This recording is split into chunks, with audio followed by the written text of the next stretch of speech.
بسم اللہ الرحمن الرحیم۔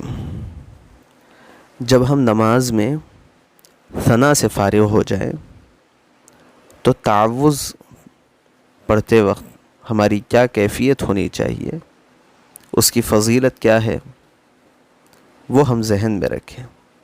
قرآن پاک کی تلاوت سے پہلے، چاہے تلاوت نماز کے اندر ہو یا باہر، تمام ائمہ کے نزدیک اعوذ باللہ پڑھنا سنت ہے۔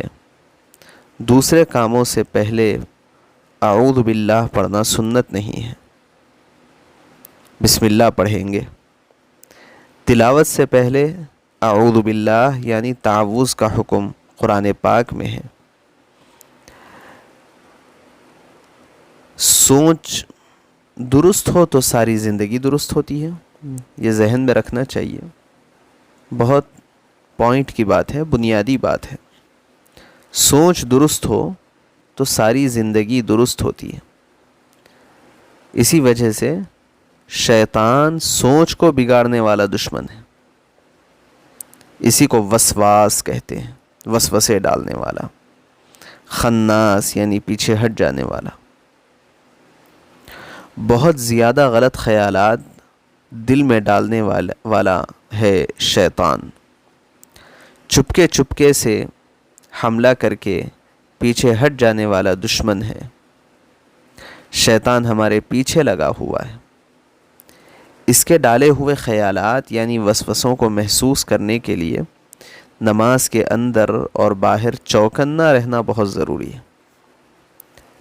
اس کے خیالات سے نماز کے اندر بھی اور باہر بھی چوکنا رہنا بہت ضروری ہے۔ وسوسہ جو ہوتا ہے یعنی برا خیال محسوس ہونے پر اعوذ باللہ پڑھ کر بائیں جانب تھتکارنے کی تدبیر حدیث مبارکہ میں آئی ہے۔ شیطان سے ہم سب محفوظ نہیں ہیں، اس لیے اللہ کی حفاظت مانگتے رہنا چاہیے، اور اعوذ باللہ میں اسی شیطان سے پناہ مانگنے کا سبق ہمیں سکھایا گیا ہے کہ وہ سوچ کو بدل دیتا ہے، اس کی وجہ سے پوری زندگی برباد کر دیتا ہے۔ اس لیے اس سے اگر ہم حفاظت میں رہیں گے تو پوری زندگی ہماری حفاظت میں آ جائے گی۔ تسمیہ کی فضیلت کیا ہے؟ تسمیہ بسم اللہ الرحمن الرحیم کو کہتے ہیں۔ حدیث میں آیا ہے کہ جب دروازہ بند کرو، چراغ گل کرو، برتن ڈھکو تو بسم اللہ کہو۔ کھانا کھانے، پانی پینے، وضو کرنے، سواری پر سوار ہونے اور اترنے کے وقت بسم اللہ پڑھنے کی ہدایات قرآن و حدیث میں بار بار آئی ہیں۔ حدیث مبارکہ میں یہ بھی ارشاد ہے، ہر اہم کام جو بسم اللہ سے شروع نہ کیا جائے وہ بے برکت رہتا ہے۔ بسم اللہ کی با میں 3 معنی پوشیدہ ہیں۔ بسم اللہ کی با میں 3 معنی ہیں۔ نمبر 1 مصاحبت، نمبر 2 استعانت، نمبر 3 برکت۔ یعنی با کے معنی ساتھ کے بھی آتے ہیں، استعانت یعنی با کے معنی مدد طلب کرنے کے بھی آتے ہیں، برکت کے بھی آتے ہیں۔ تو بسم اللہ کی با میں 3 معنی چھپے ہوئے ہیں۔ نمبر 1 ساتھ، نمبر 2 استعانت یعنی مدد طلب کرنا، نمبر 3 برکت۔ تو اب آپ جب بسم اللہ پڑھیں گے تو اس کا مطلب کیا ہوگا؟ یعنی یہ کام میں، جو کام میں شروع کر رہا ہوں، اس کام میں اللہ تعالیٰ کے نام کے ساتھ شروع کر رہا ہوں، اس سے مدد لیتے ہوئے شروع کر رہا ہوں، اور اس کی برکت سے میں یہ کام کر رہا ہوں۔ بسم اللہ کی با میں 3 معنی کا لحاظ ذہن میں رکھنا چاہیے۔ میں جو کام شروع کر رہا ہوں وہ اللہ کے نام کے ساتھ اللہ کی مدد حاصل کرتے ہوئے اور اس کی برکت کو حاصل کرتے ہوئے میں اس کام کو شروع کر رہا ہوں۔ آپ اندازہ لگائیں کہ جو کام اللہ کے نام سے ہو، جس میں اللہ کی مدد ہم حاصل کر رہے ہوں، اللہ کی ذات کی برکت اس کام کے اندر ہم محسوس کر رہے ہوں، تو وہ کام کبھی بھی ہمارا ناکام نہیں ہوگا۔ حکمت کیا ہے بسم اللہ میں؟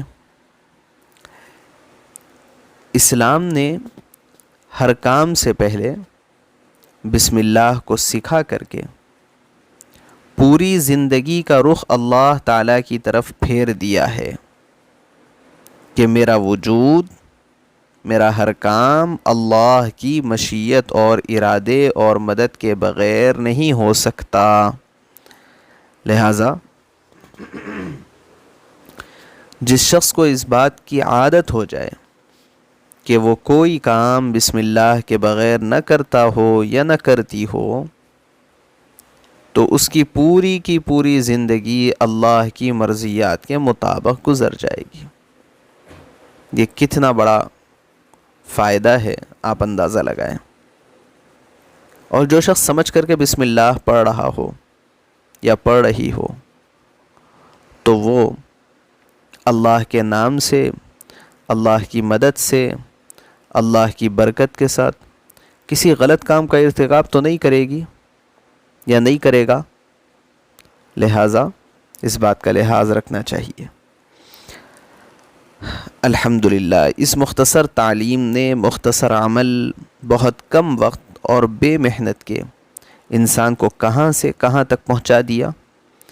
اس عمل سے اس کی ہر نقل و حرکت اور اس کی معاشی محنت، دنیاوی عمل، سب کے سب کو دین بنا دیا۔ بندے کو مولا کا ساتھ مل گیا، اور ہر کام بندے نے مولا سے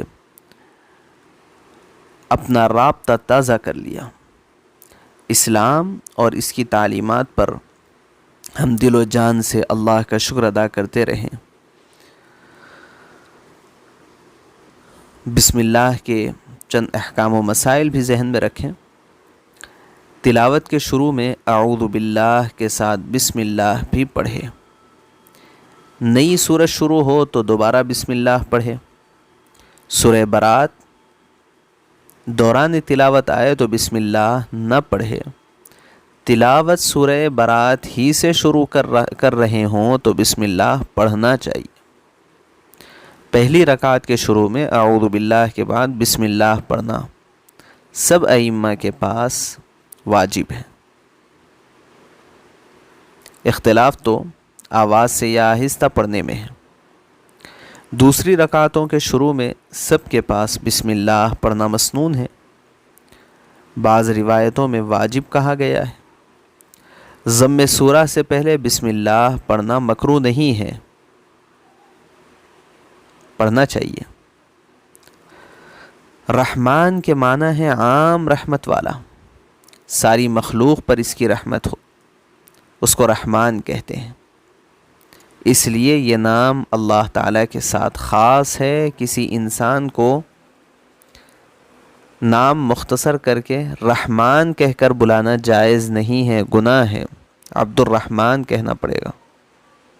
البتہ رحیم انسان کے لیے بھی بولا جا سکتا ہے۔